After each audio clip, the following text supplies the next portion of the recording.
Welcome to the Nevis Newscast for Monday, November 30th, 2020.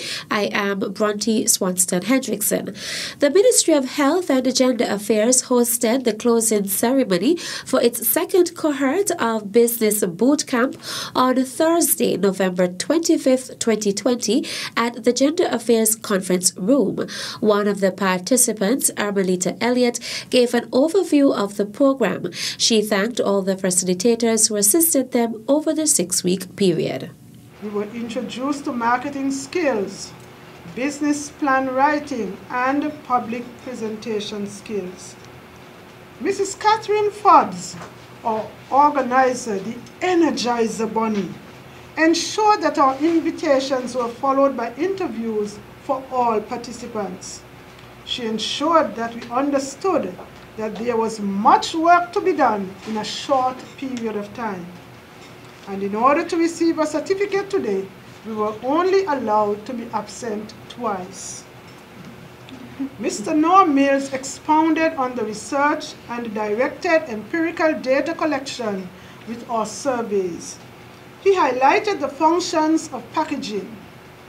When he outlined the marketing of a product, encouraged us to recall and remember the 4 P's of marketing: promotion, place, price, and product offering. Junior Minister of Health and Gender Affairs, the Honorable Hazel Brandy Williams, gave words of advice to the participants. So I am admonishing you, the participants, to harness your talents, work as a team, do the networking. You will accomplish so much more if you work as a team rather than if you work apart.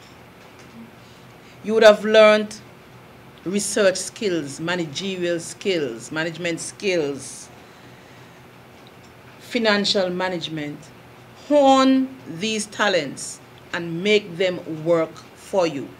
When I listened to Madam Chair and the number of persons, in addition to the 3 main facilitators, the number of persons who came to impart valuable lessons, I wonder how you got all that packed into 6 short weeks.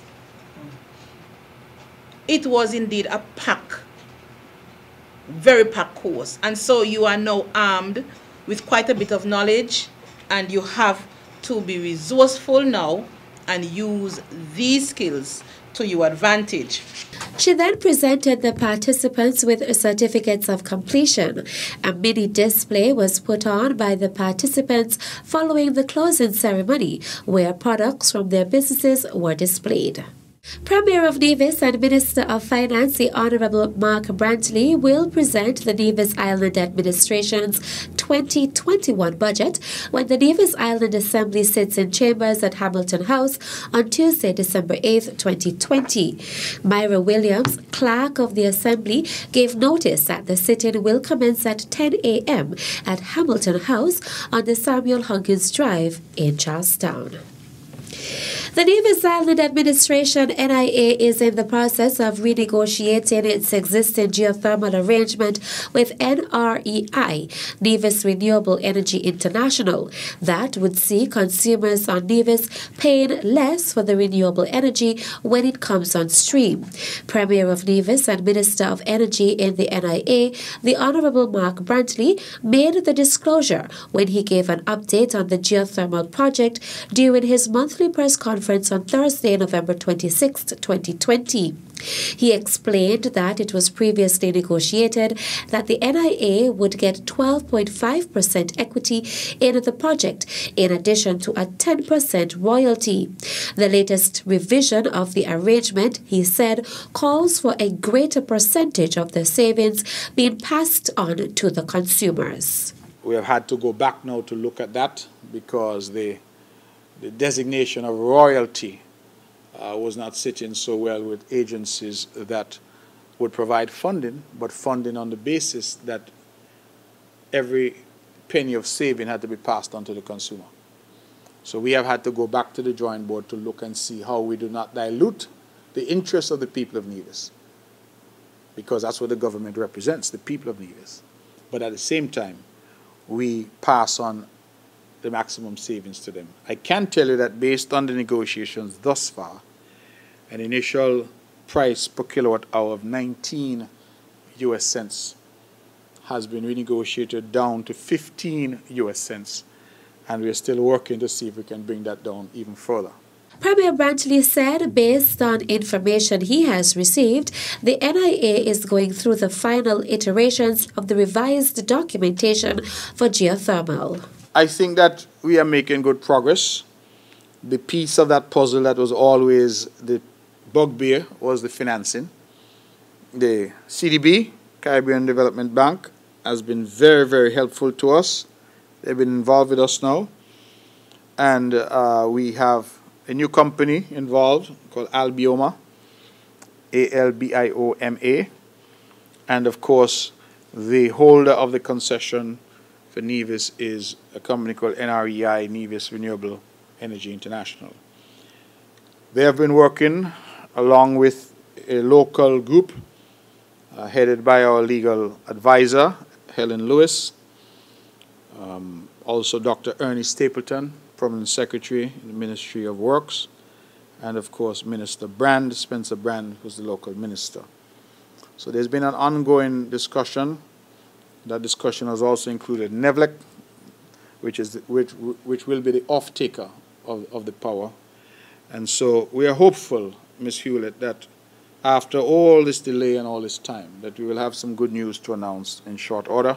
Brantley expressed confidence that Nevis will successfully harness geothermal energy in light of the fact that the project is at an advanced stage, and experts have reported that Nevis possesses commercial-grade viable geothermal resource. Still to come, Cape Air resumes flights to Vance W. Ambry International in Nevis. The details after this break.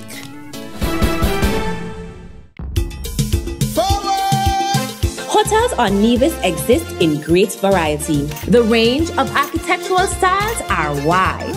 Some are historic, some are modern, and yet others skillfully straddle both. Whether your choice is on the beach or in the hills, your stay would be comfortable and memorable. Nevis is one of the most unspoiled and relaxing islands in the Caribbean. Vividly green with blue skies, clean air, and long, empty beaches.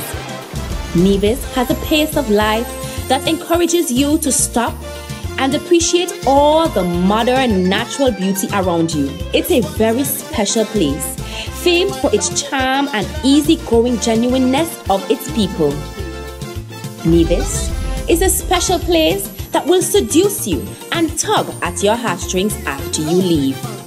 Come and discover this remarkable jewel for yourself. The genuine charm and hospitality radiate into the unspoken. Welcome, be my guest, and do come again. This one is dedicated to my lovely little island.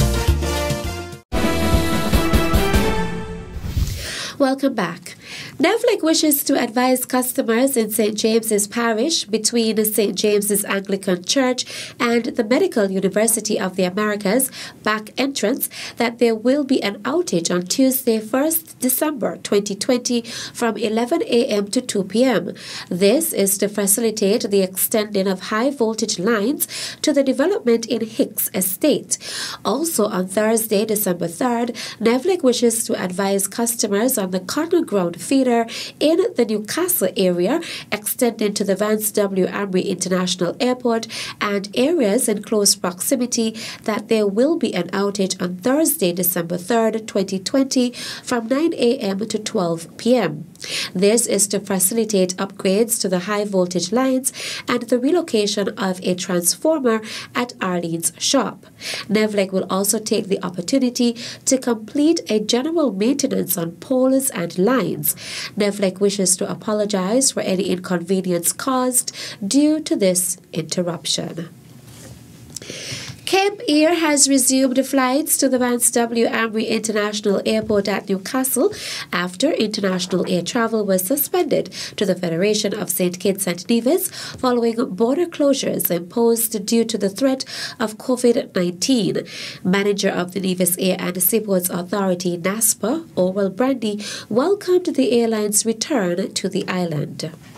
We all are aware that the borders have been reopened and that we have been getting ourselves ready at the Vance W. Amory Airport to welcome those who would come to our federation, in particular Nevis.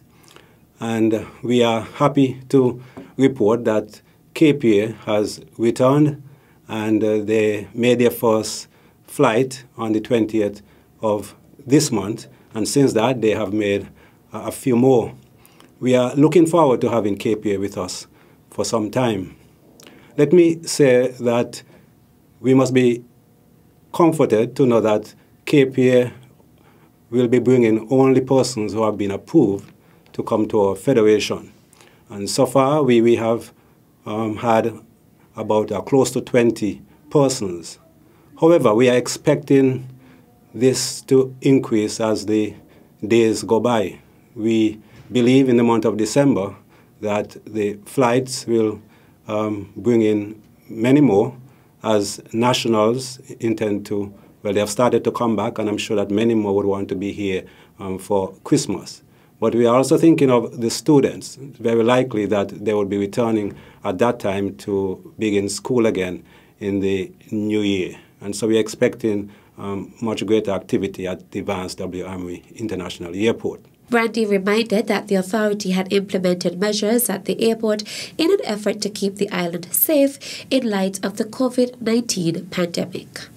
Let me also remind us that we have put a number of measures in place and we are following the protocols, and so we expect to carry out these methods or these measures to make sure that we keep away, we prevent or we reduce the risk of the spread of the virus, COVID-19.